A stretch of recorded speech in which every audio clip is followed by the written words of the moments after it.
Hello friends, তো তোমরা সবাই কেমন আছো? আই হোপ তোমরা সবাই নিশ্চয়ই খুব ভালো আছো। আজ আমি বানাতে চলেছি চিকেন বিরিয়ানি। চলুন ভিডিওটা শুরু করা যাক। প্রথমেই 700 গ্রাম চাল নিয়েছি। 700 গ্রাম চালটা ভিজিয়ে রেখে দেবো 2 ঘন্টার জন্য। 2 ঘন্টা ভেজানো হয়ে গেলে আমরা কিন্তু হাত দিয়ে ধোবো না, এটা হালকা হালকা করে জলটাকে শুধু চেঞ্জ করে নেবো আর মাঝে মাঝে একটু নেড়ে চেড়ে নেবো। এবার আমরা 700 গ্রাম চিকেন নিয়েছি, চিকেনটাকে ধুয়ে নিয়েছি ভালো করে। নেওয়ার পর তাতে সামান্য পরিমাণে নুন, ধনের গুঁড়ো, হলুদ গুঁড়ো, জিরের গুঁড়ো, লঙ্কার গুঁড়ো,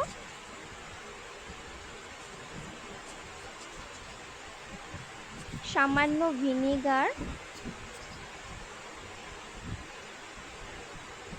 পেঁয়াজ বাটা,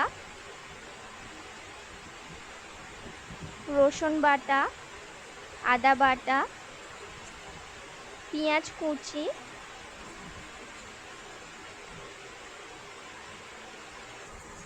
সামান্য সর্ষের তেল দিয়ে ভালো করে চিকেনটা মাখিয়ে নেব। ভালো করে চিকেনটা মাখানো হয়ে গেলে এটা আমরা 1 ঘন্টার জন্য চাপা দিয়ে রাখব। এবার একটি প্যানে কিছু মশলা ভেজে নেব হালকা হালকা করে। তাতে আছে দারুচিনি, ছোট এলাচ, লবঙ্গ, জায়ফল, জয়িত্রী, জিরে, এগুলো সব মিক্সি করে নেব। তারপর একটি প্রেসার কুকারে সামান্য জল দিয়ে তাতে নুন, হলুদ এবং আলুগুলো দিয়ে সিদ্ধ করে নেব। হালকা হালকা সিদ্ধ হয়ে এলে নামিয়ে নেব।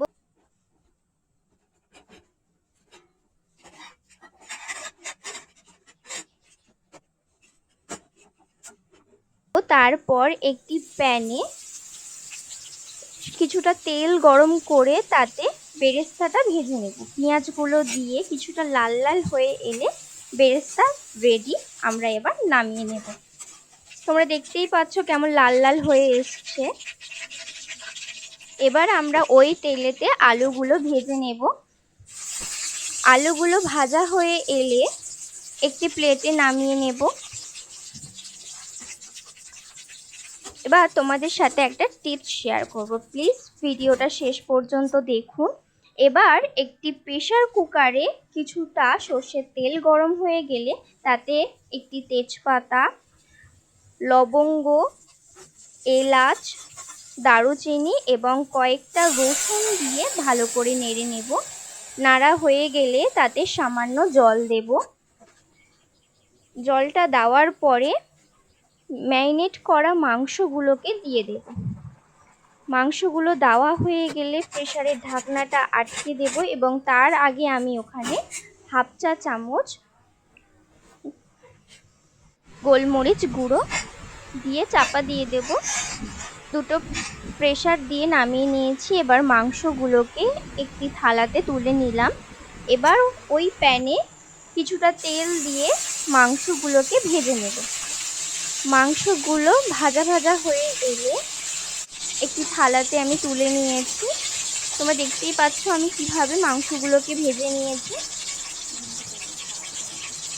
এবার ওই প্যানে একটা শুকনো লঙ্কা, একটা তেজপাতা, দুটো লবঙ্গ এবং একটা দারুচিনি দিয়ে এবং ছোট এলাচ দিয়েছি, দিয়ে ভালো করে নেড়ে নেব। নিয়ে সামান্য জল দিয়ে যে গ্রেভিটা আমাদের ছিল সেই গ্রেভিটাও দিয়ে ভালো করে কিছুক্ষণ ফোটার পরে ভেজে রাখা মাংসগুলো আমরা দিয়ে দেব। দিয়ে আবারও কিছুক্ষণ ভালো করে নেড়ে চেড়ে ব্যাস রেডি আমাদের চিকেনটা।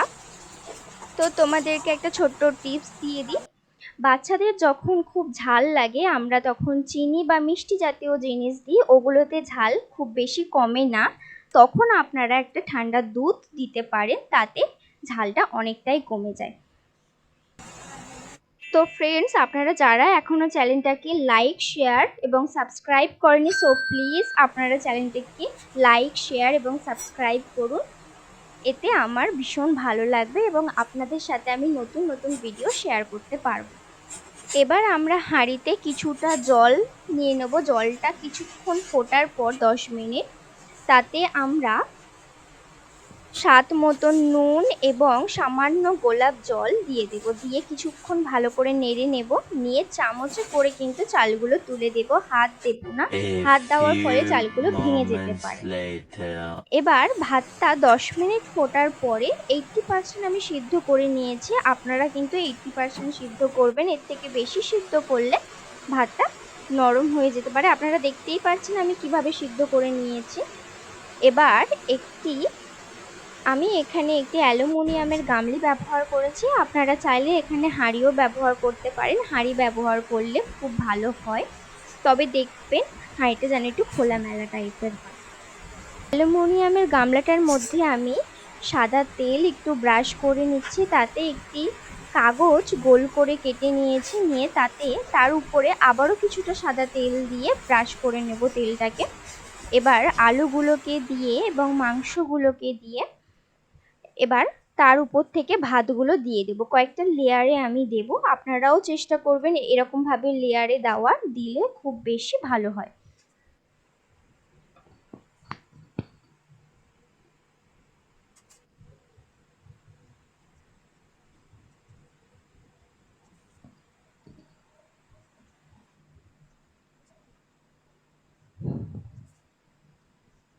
এখানে মিক্সি করে রাখা মশলাটা দিয়ে দেব। মশলাটা দেওয়া হয়ে গেলে গোলমরিচ গুঁড়োটা দিয়ে দেব। দিয়ে মিষ্টি আতরটা হালকা করে দেব। আপনারা যে যার মতন স্মেল পছন্দ করেন আপনারা আপনাদের পরিমাণ মতন এখানে ব্যবহার করবেন। তারপরে আবারও আমি আলু আর মাংসগুলোকে একটি একটি করে লেয়ারে দেব। বেরেস্তাটাও আমি কিন্তু তার আগে দিয়ে দিয়েছি। দিয়ে তার উপর থেকে আবারও ভাত দিয়ে একইভাবে করে নেব। নিয়ে একটি ঢাকনা চাপা দিয়ে দেবো। দিয়ে কিছুক্ষণ ভাপে রাখার পর আপনারা এটা আধ ঘন্টা বা 1 ঘন্টা ভাপে রাখতে পারেন। রাখার পর ব্যাস রেডি আমাদের চিকেন বিরিয়ানি। আপনারা দেখতেই পাচ্ছেন আলুটা কেমন সফট হয়েছে এবং চিকেনটাও কেমন সফট হয়েছে। ব্যাস রেডি। ভিডিওটা যদি ভালো লাগে তাহলে কমেন্ট করতে ভুলবেন না। Thank you for watching.